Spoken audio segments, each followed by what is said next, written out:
আসসালামু আলাইকুম। আজকে আমি আপনাদের সাথে গত পরশু যে নুডলসটা এনেছি সেটা রেসিপি আজকে শেয়ার করছি। আশা করি আজকে এই রেসিপিটি আপনাদের কাছে ভালো লাগবে। আমি অন্যভাবে রান্না করার চেষ্টা করছি, দুইটা নুডলস মিক্স করে তারপর রান্না করব। দেখতে থাকুন। এখানে আমি নুডলসটা দিয়ে দিলাম, এর মধ্যে আরেকটা নুডলস দিয়ে দিব আমি।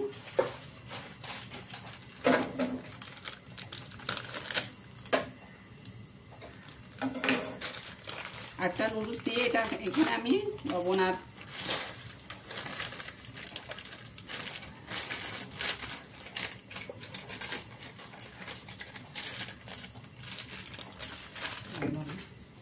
লবণ আর হলুদ দিয়ে সিদ্ধ করে নেব। এটা সিদ্ধ হতে একটু সময় লাগবে।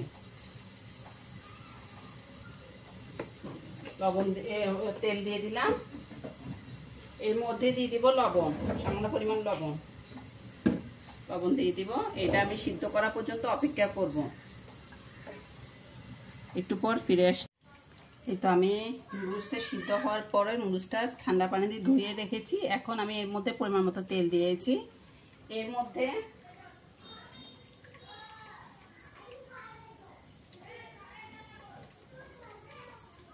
আমি এখানে চিকেনের ব্রেস্ট পিস, এটাকে আমি আদা রসুন দিয়ে এক চামচ আদা বাটা, 1 চামচ রসুন বাটা, 1 টেবিল চামচ সয়া সস, সামান্য পরিমাণ লবণ আর একটু মশলা দিয়েছিলাম, যে প্যাকেট মশলা ছিল সেটা এখানে দিয়ে দিয়েছিলাম।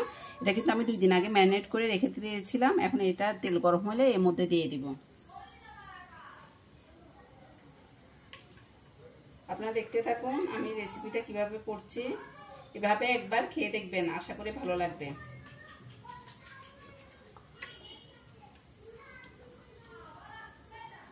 তেলটা গরম হয়ে গেছে, এর মধ্যে আমি চিকেনগুলো দিয়ে দিলাম।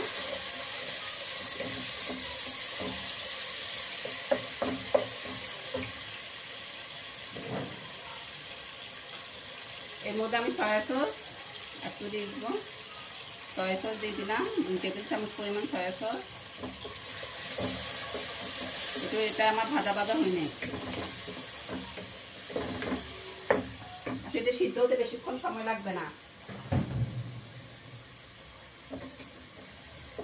এর মধ্যে আমি টমেটো আর কাঁচামরিচ কেটে রেখেছিলাম, সেটাও দিয়ে দিব।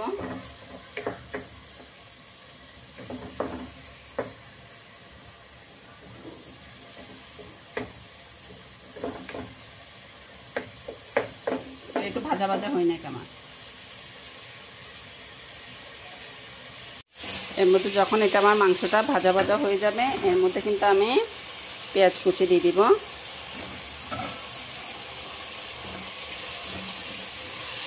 এটা আমি একটু ঝাল করে করছি, এটা কিন্তু ঝালে ভালো লাগে। আপনারা চাইলে এই নিয়মে করতে পারেন। এখানে আমি সয়া সস দিয়ে দিব।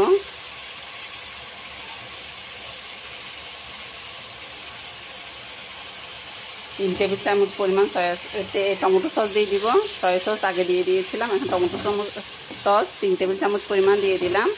আমি পরিমাণ মতো লবণ দিয়ে দিয়েছি। এর মধ্যে আমি নুডলসটা ঢেলে দিব। একটু পর আবার আসছি, আপনারা দেখতে থাকুন রেসিপিটা। এর মধ্যে আমি নুডলসটা দিয়ে দেব।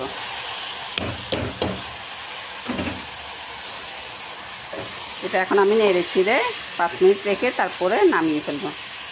আপনারা বাসায় এভাবে করে রান্না করে দেখবেন, অনেক মজার স্বাদের নুডলস। এভাবে করে সামান্য কিছু উপকরণ দিয়ে আপনারা এভাবে বাসায় নুডলস রান্না করতে পারবেন। সবাই ভালো থাকবেন, সুস্থ থাকবেন, আমাদের জন্য দোয়া করবেন। আসসালামু আলাইকুম।